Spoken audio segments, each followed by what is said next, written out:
I knew Matt was gay from the time he was about 8 years old, and I knew he would tell me when he was ready. So we got a call really late one night when we were living in Saudi Arabia, and he was coming out to me on the phone. There was no issue of rejection from anybody in our family. I knew that was not going to be what was going to happen. We were going to accept him for who he was and love him forever. He was our son, no matter what happens. You know, you should love your children.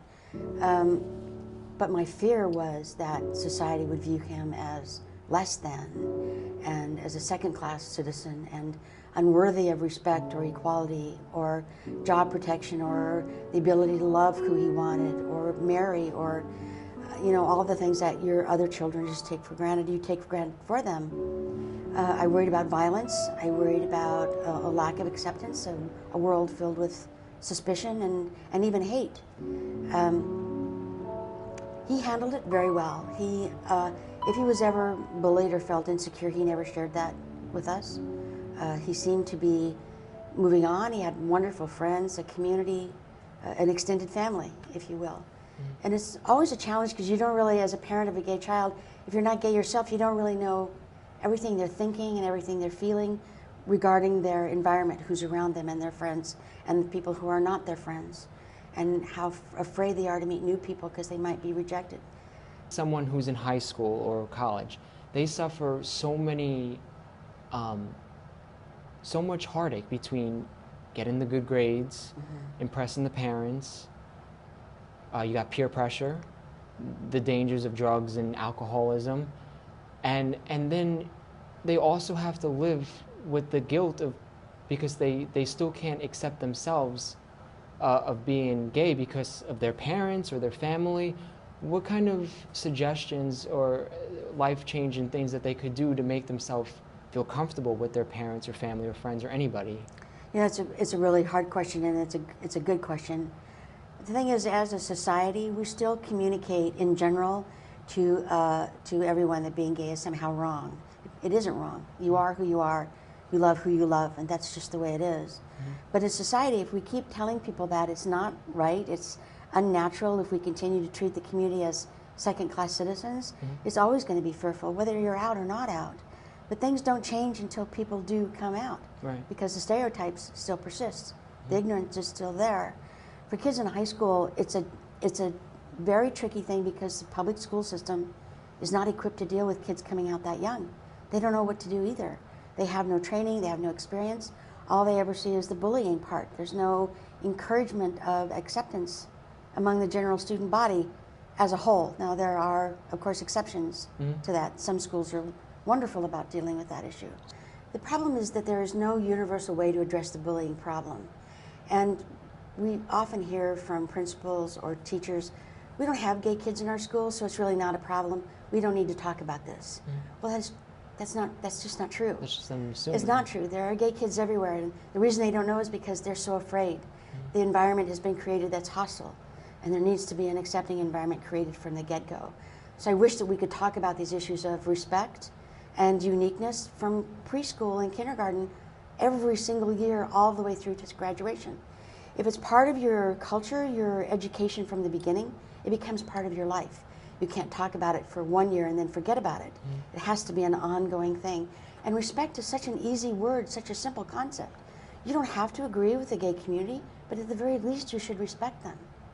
I wanted to talk to you too about tolerance and acceptance. A lot of people don't understand the difference between the two words. I think that everybody should know that it's acceptance, but tolerance is something totally different, and humans shouldn't be in the category of tolerance. Can you explain that?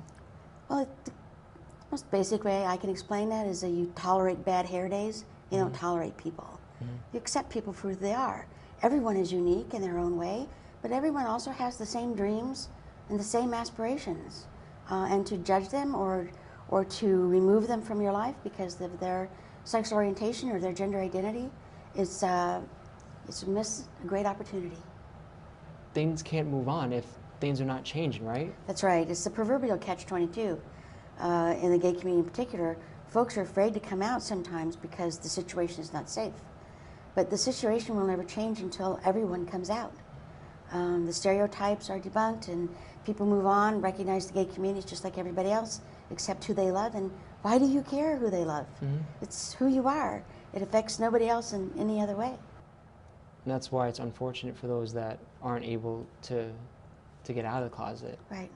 The suicide rate among young people is it's astronomical, but you throw in sexual orientation or perception, it increases exponentially.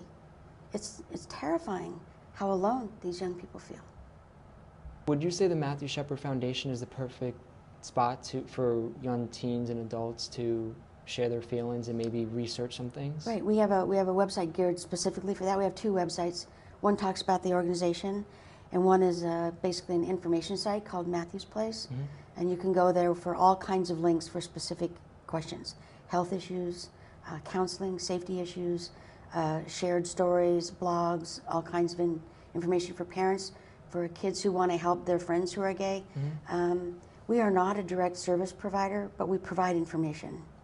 We work with schools and trying to figure out how they're going to, we work with them on how to talk about these issues in the classroom.